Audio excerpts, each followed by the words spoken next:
हमारे क्षेत्र की एक महापंचायत होकर उन्होंने भी एक बिगुल फूंक दिया है। जो प्रत्याशी बाहर से आके पिछले 10 सालों से जिसका दंश हम जल रहे हैं, हमारी पूरी जनता पूरा जनपद झेल रहा है, तो उसके खिलाफ एक बिगुल आज इस महापंचायत में फूंक दिया गया है, जिसमें मेरे समस्त पितातुल्य देवतुल्य सरदारी ने, युवा साथियों ने आशीर्वाद दिया है और हमको कहा है कि हम आगे बढ़ें और इस स्थानीय प्रत्याशी की मांग के लिए जो हमारा संघर्ष है उसको लेकर आगे बढ़े और इस हेमा मालिनी को चुनाव हरा के भेजना है। इस पीड़ा को लेकर के मथुरा जिले की जनता बहुत दिनों से सोई हुई थी। आकर क्या जाग गई है मथुरा जिले की जनता? मथुरा जिले की जनता कभी सोई नहीं हुई थी। मथुरा जिले की जनता बस थोड़ी सी एक कहते हैं कि अंगड़ाई ले रही थी, करवट बदल रही थी।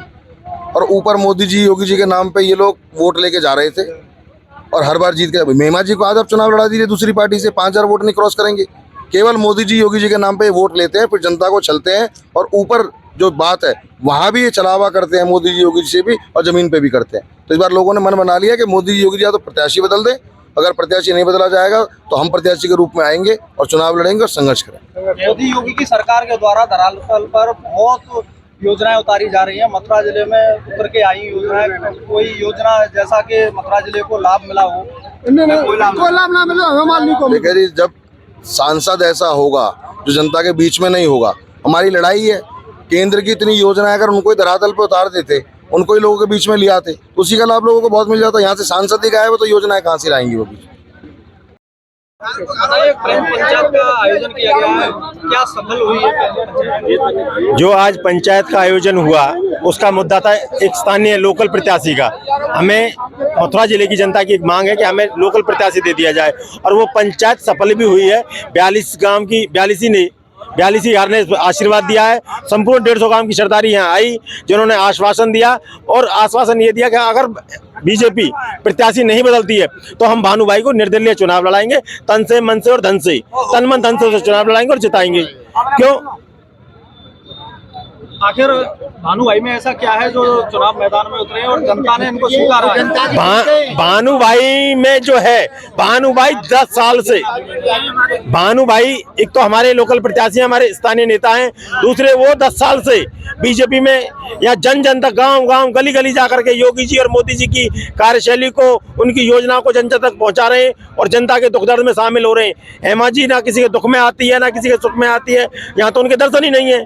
और रही बात विकास कार्य की, तो विकास कार्य पे वो 0/0 हैं। आज तक मथुरा जिले के अंदर उन्होंने कोई विकास कार्य नहीं किया।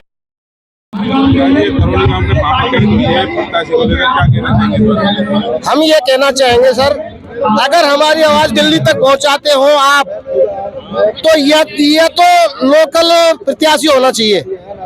अगर लोकल प्रत्याशी नहीं हुए तो हमारे यहाँ से भानु भाई निर्दलीय तैयार है और हम निर्दलीय को वोट देने के लिए तैयार है। जन की आवाज है हमारा प्रत्याशी अगर नहीं बदला गया, लोकल हमारी पार्टी ने नहीं सुनी, तो हम जो है भानु भाई को निर्दलीय जिताएंगे। पार्टी तो प्रत्याशी अपना नहीं बदलती है। पार्टी अगर प्रत्याशी नहीं बदलेगी तो हरियाणा में प्रतला विधानसभा में हुआ जो उसको जिताया नैनपाल रावत को, उस तरीके से हम भानु भाई को जिताएंगे और हेमा जी को हराएंगे। ये आपकी आवाज है, जनता की आवाज? जनता की आवाज है, पूरी जनता की आवाज है। जनता हमारे साथ। स्वामी बाबा मंदिर पर एक पंचायत आयोजन किया गया, क्या कुछ है पंचायत में? पंचायत में साहब 6 की पंचायत हुई है। यहाँ पर कम से कम नहीं तो 150 गाँवों की सरदारी आई हुई है और सबका मत है कि निर्दलीय भानु भैया को लड़ाएंगे और उनको ही जिताएंगे, क्योंकि यहाँ पे लोकल प्रत्याशी बीजेपी पार्टी ने नहीं उतारा है। और हेमा मालिनी ने पिछले 10 सालों में सांसद निधि से एक भी विकास का काम नहीं करवाया है। इसलिए यहाँ की जनता, लोकल जो स्थानीय जनता है, वो बहुत ही नाराज है और इसलिए हमने ये फैसला लिया है आज यहाँ स्वामी बाबा के प्रांगण में ये फैसला लिया है कि हम भानु प्रताप जी को निर्दलीय चुनाव लड़ाएंगे और उन्हें जिताएंगे तन मन धन से और एक एक वोट भानु भैया को देंगे। जय हिंद, जय भारत।